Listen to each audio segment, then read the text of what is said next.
विष्णुर् गुरुर्देवो महेश्वरः गुरुर्साक्षात् परब्रह्म तस्मै श्री गुरवे नमः। या देवी सर्वभूतेषु शक्तिरूपेण संस्थिता नमस्तस्यै नमस्तस्यै नमस्तस्यै नमो नमः। મંચાસીન પૂજ્ય જગદંબા જેમની સાથે મારો એક અનન્ય નાતો બંધાયેલો છે અને આમ તો સાધુઓ મારા સર્વસ્વ હોય છે, એમાં પણ પૂજ્ય જગદંબા ઈશ્વરપુરી માતાજી ઉપસ્થિત છે। પૂજ્ય માના ચરણોમાં વંદન કરું। એવા જ સચિયારધામ નેત્રાથી પૂજ્ય અંતરબા આપણી વચ્ચે બિરાજમાન છે। એ પૂજ્ય માના ચરણોમાં વંદન કરીએ, કારણ કે માનું માં એવું પાત્ર છે કે माँ तूने तीर्थ कर को जना है, संसार तेरी दम से बना है, तू मेरी पूजा है, मन्नत है मेरी, तेरे ही कदमों में जन्नत है मेरी। कि ऊपर जिसका अंत नहीं उसे आसमान कहते हैं, और जहाँ में जिसका अंत नहीं उसे माँ कहते हैं।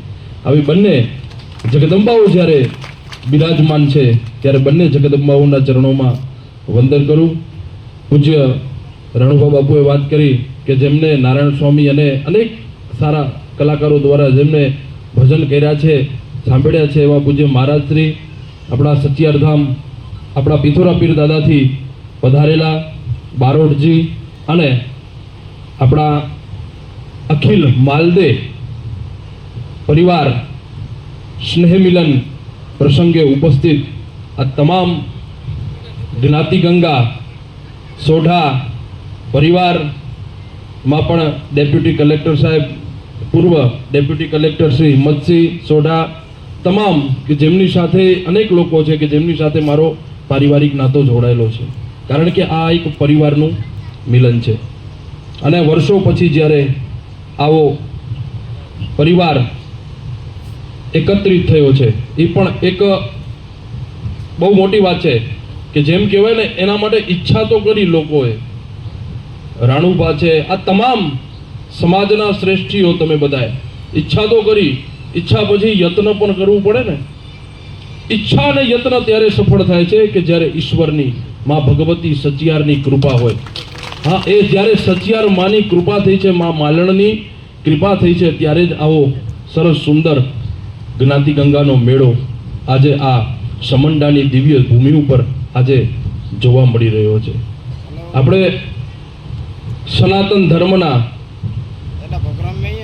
એક રક્ષા કરવાવાળા છીએ, સનાતન ધર્મની સેવા કરવાવાળો આખો આમ પણ ક્ષત્રિય સમાજ છે આખો સોઢા માલદે। અને મેં ઘણી બધી જગ્યાએ જોયું છે કે ક્ષત્રિયોએ પોતાનું સર્વસ્વ એ ધર્મ રાષ્ટ્ર માટે સાર્વભૌમત્વ માટે થઈને અર્પણ કર્યું છે અને વર્તમાન સમય પણ આવો જ ચાલે છે। આપે માલદેવ છે એમના પીર દાદા, પછી આપણા ભટ્ટરાજા, પછી વहाँથી ભુવાશ્રી આપણા હાલારમાંથી આવ્યા છે। આ બધા સ્ટેજ મહેમાન નીચે બેઠા બધા આમંત્રણ માલદેવ પરિવારને આમંત્રણ લઈ બધા પધાર્યા, એ બદલ હું આપણા પરિવારનો છું એટલે મને સ્વાગત એટલે કરું છું। તમે આ ભૂમિમાં પધાર્યા, ધન ભાગ્યા। અને આધ્યાત્મિક વસ્તુમાં કહું તો આને કહેવાય ગત ગંગા। લક્ષ્મણસિંહે મને પૂછ્યું આને આપણે શું કીધું ભાવ। ઈશ્વરપુરી માતા ગુરુ શ્રી સ્વામી કૃષ્ણપુરજી મહારાજ નારાયણ આશ્રમ સાંપરા। આ મારો પૂર્વાશ્રમ માલદે સોઢા પરમાર પરિવારનો જે અમારો આજ ભાવ મિલન પ્રોગ્રામ છે એમાં હાજરી આપી છે। ઉત્તરોત્તર આ પરિવાર વધતો જ જાય છે અને સારા સારા કાર્ય કરે છે અને ધન્યવાદને પાત્ર છે। એટલે ગમે ત્યાં જે પ્રોગ્રામ થાય છે એમાં અમારી ઉપસ્થિતિ હોય છે અને બધાએ અમારી કોઈ પણ આજ્ઞા હોય છે તો માને છે। સાથે સાથે અમારા બધા ભાઈઓને પણ ખૂબ રસ છે અને આ કાર્યક્રમ હંમેશા થતા રહે એવી ભગવાનની પ્રાર્થના સાથે આજે મૈયા મેરુ ધામ મધ્યે સમંડા ગામ મધ્યે આ અખિલ માલદેવ સોઢા પરમાર પરિવાર દ્વારા આ ભવ્ય સ્નેહ મિલનનું એક આયોજન થયું હતું. એ સ્નેહ મિલનની અંદર આગામી જે કાર્યક્રમો છે કાર્યક્રમને અનુરૂપ ચર્ચાઓ થઈ હતી. એમાં પણ સર્વપ્રથમ જે આગામી પ્રતિષ્ઠા મહોત્સવને લગતા કાર્યક્રમો છે એના વિશે ચર્ચાઓ થઈ હતી. પછી પાડિયાઓ છે તો પાડિયાનું શું મહત્ત્વ છે તો એ બધું મહત્ત્વ પણ પાડિયાનું સમજાયું. પછી આગામી જે કાર્યક્રમો થવાના છે એ કાર્યક્રમને અનુરૂપ વિશેષ ચર્ચાઓ કરવામાં આવી હતી. અને એની અંદર પણ સવિશેષ ભાવનગરથી માતાજી પૂજ્ય ઈશ્વરપુરી માતાજી એ પણ આશીર્વાદ આપવા માટે અને આ સમગ્ર કાર્યક્રમના એમના સાનિધ્યની અંદર આ કાર્ય સંપન્ન થયું. અને પૂજ્ય અંતરબા સચિયારધામ નેત્રાથી પણ એમના પાવન સાનિધ્યની અંદર અને વિશેષ આખું આ માલદેવ પરિવાર ઉપસ્થિત થયો હતો. અને વિશેષ સંગઠન મજબૂત થાય, સંગઠન મજબૂત હશે તો સંગચ્છદ્વમ સંવદદ્વમ સંભોવનાંસી જાનતામ તેવા ભાગમ યથા પૂર્વે સંજાનાના ઉપાસતે કે એ જ આપણું સંગઠન મજબૂત થશે, પરિવાર મજબૂત હશે તો જ આપણે આવા કાર્યક્રમો કરી શકશું. કારણ કે 7 તો વાર છે પણ 8મો એ આપણો પરિવાર છે. આખો માલદેવ પરિવાર ઉપસ્થિત થયો અને વિશેષ સંગઠન મજબૂત થાય એના ઉપર જ વિશેષ ભાર મૂકવામાં આવ્યું. હિંમતસિંહ સોઢા નાયબ કલેક્ટર અને વિશેષ તમામ રાણુભા સોઢા મૈયા મેરુ ધામ એમના આ પ્રાંગણની અંદર ભગવતી માલણમાં સચિયારમાં તમામ ભગવતીઓના આશીર્વાદથી આ કાર્ય સવિશેષ સંપન્ન થયું. જય ભવાની. આજરોજ 10/5ના સમંડા મૈયા મેરુ ધામ ખાતે અખિલ માલદેવ સોઢા પરમાર ભાઈયાતોનો ભાવ મિલનનો એક કાર્યક્રમ રાખેલ, જેમાં બહોળી સંખ્યામાં દરેક ઝોનમાંથી જામનગર, હાલાર, વાગડ, કચ્છ અને મોરબી વિવિધ વિસ્તારોમાંથી ભાયાતના ભાઈઓ બહોળી સંખ્યામાં વડીલો, માતાઓ, બહેનો ઉમટ્યા અને અત્રે અહીંયા આખા દિવસનો એક પ્રોગ્રામ યોજેલ છે ભાવ મિલનનો. સૌએ પોતપોતાના વક્તવ્યો રજૂ કર્યા. ખાસ અમારા કુળના જેવા માતાજી ઈશ્વરપુરીજી ભાવનગરથી બધા તેઓ આશીર્વચન આપ્યા. શાસ્ત્રીશ્રીએ અમારા જુજાર અને પાળિયા વિશે સમજણ આપી. સૌ કોઈ સાથે મળીને ભોજનનો પ્રસાદ કરશે. બપોર પછીના સત્રમાં પણ હાલના દેશની પરિસ્થિતિને અનુલક્ષીને અમે ક્યાંય પણ રાષ્ટ્ર ધર્મ અને ફરજ વિશે જરૂર પડશે તો સર્વે ભાઈઓએ એમાં તત્પરતા દાખવી છે અને કંધાથી કંધા મિલાવી ભારતીય ફૌજ સાથે એની સહમતિથી સૌ કોઈએ પોતાની હિંમત દર્શાવી છે. અને આજનો કાર્યક્રમ બપોર પછીના સત્રમાં અમારા સમાજના પ્રતિભાશાળી વ્યક્તિઓ, યુવાનો જે ડૉક્ટર, એન્જિનિયર, વકીલ, CA, ક્લાસ 2 અને ક્લાસ 1 અધિકારીઓનું સન્માન પણ કરશું. આજનો પ્રોગ્રામ અત્રે સૌ ભાઈઓ સાથે મળી અને એકતા દર્શાવી છે. સૌનો ખૂબ ખૂબ આભાર. જય માતાજી. માલદેવ સોઢા પરમાર પરિવારનું આજે મૈયા મેરુ ધામ સમંડા ખાતે ભાવ મિલનનો કાર્યક્રમ યોજવામાં આવ્યો છે. જેમ રસુલસિંહભાઈએ કીધું તમામ માલદેવ સોઢા પરિવારના ભાઈઓ અહીંયા ઉપસ્થિત રહ્યા, બહેનો ઉપસ્થિત રહ્યા, માતાજી ઉપસ્થિત રહ્યા, પીરશ્રી ઉપસ્થિત રહ્યા, આગેવાનો ઉપસ્થિત રહ્યા. આ કાર્યક્રમનો હેતુ પરિવારની અંદર સંગઠન, જ્યાં પરિવારમાં જુજારો થઈ ગયા છે, શહીદી હોય છે, જેવી કે કોઈ બેન દીકરી માટે, ગાયો માટે, દેશ માટે, એવાઓના પાળિયાનું પુનર્જીવિત કરી ભાવ પ્રતિષ્ઠા કરવી. આગળના કાર્યક્રમમાં અમે માલદા સોઢા પરિવાર પરમાર તરફથી જે પ્રતિભાશાળી વ્યક્તિઓ અત્યારે પરિવારમાં છે એમનો સન્માનનો કાર્યક્રમ, ત્યાર પછી કમિટીની રચના અને સમાજ સુધારણા અને શિક્ષણ માટેનું જે પણ કાર્ય થઈ શકે પરિવાર માટે એના માટેનું અલગ અલગ કમિટીઓ બનાવી આયોજન કરી રહ્યા છીએ.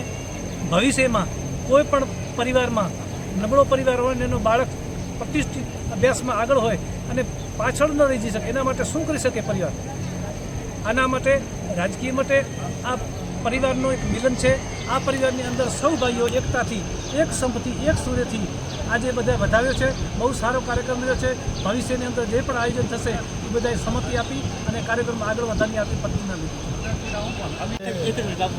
સમદા મૈયા મેરુ ધામ ખાતે અમારા માલદેવ સોઢા પરિવારના ભાવ મિલનમાં, કારણ કે આ પ્રોગ્રામ પહેલાંથી નિર્ધારિત કરેલો હતો. 10/5ના તારીખ પણ નક્કી કરેલી હતી.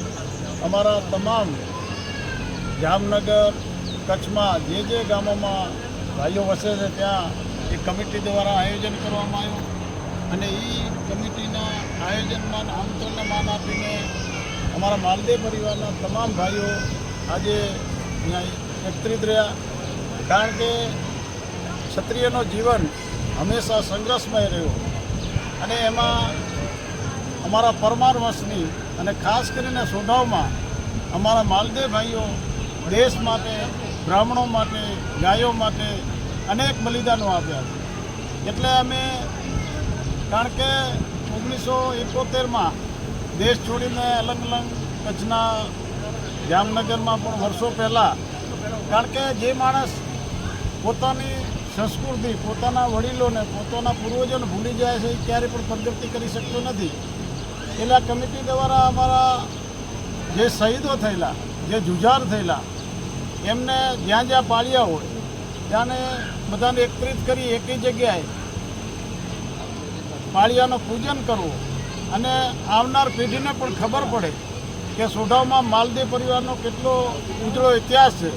અમારા વડીલોએ દેશ માટે, ધર્મ માટે, ગાયો માટે બલિદાન આપ્યા છે. એને યાદ હંમેશા કરતા રહી. કારણ કે અને અમારો એક જેમ ખાનુભાભાઈ કીધું એવી રીતે કે અત્યારે શિક્ષણનો યુગ છે અને ખાસ કરીને આ પાળિયા દાદાને પ્રતાપે અત્યારે આખા દેશ લેવલમાં સિંદૂરનો એક અભિયાન ચાલી રહ્યો છે. આપણે જે મોરચે લડી રહ્યા છે, કારણ કે આ પાળિયાને પણ અમે સિંદૂર ચડાવવાનો કાર્યક્રમ પુરોયોજિત કરેલો હતો. એટલે એમાં પણ એક છોગો ઉમેરાણો કહેવાય. કારણ કે અત્યારે જન્મથી ક્ષત્રિય નથી, પણ કરમથી મોદી સાહેબ જરૂર ક્ષત્રિય છે. કારણ કે બેન દીકરીઓને સિંદૂર લૂંટવાનો જે પ્રયાસ કરેલો અને જેને આ દેશ માટે પોતાનો સિંદૂર જેને છીન્યો હતો, એને સિંદૂરનો મતલબ સનાતન ધર્મમાં શું હોય એ મોદી સાહેબ અત્યારે કરી બતાવ્યો હતો. અમારો આખા દિવસનો કાર્યક્રમ હતો, પણ સરકારની ગાઈડલાઈન પ્રમાણે અમે કાર્યક્રમ ટૂંકાવ્યો છે અને આવનાર સમયમાં અમારા જ્યાં શહીદો થયા છે ત્યાં પાળિયાન વિધિ જનાણ ખાતે પણ કરવાના છીએ. ભાઈઓમાં એકતા વધે, ભાઈચારો વધે અને આપણો ભાઈ ક્યાંય શિક્ષણથી વંચિત ન રહે પૈસાના કારણે અથવા આર્થિક પરિસ્થિતિને કારણે, એના માટે પણ કમિટી આયોજન કરી રહી છે. અને કહેતા ખરેખર અમને આજે આનંદ થયા કે કમિટીને હું આપના માધ્યમથી ધન્યવાદ આપું છું કે જેને પણ આવો વિચાર આવ્યો. કારણ કે 15 પેઢીથી માલદેવ પરિવાર, કારણ કે માલદેવનો હંમેશા સિંધ પ્રાંતમાં જોઈએ તો સંઘર્ષમય જીવન, ખૂબ લડાઈઓ લડી. અંગ્રેજો સાથેની લડાઈ પણ માલદેવ પરિવાર જ લડ્યો હતો. એમ કહેતા આનંદ થાય. ત્યારે વિખૂટ આપે, કારણ કે સંઘર્ષ થતો રહે ત્યારે એના નિષ્ણાંતો પણ થતા રહે. એટલે જામનગર જિલ્લામાં હાલારમાં પણ જે ભાઈઓ હતા, કચ્છ આખામાં થરપારકરના બધા જ ભાઈઓ મળ્યા, એનો ખૂબ આનંદ થયો છે. અને આ કમિટી જે આયોજન કરવાનું હું ખૂબ રાજીપો વ્યક્ત કરું.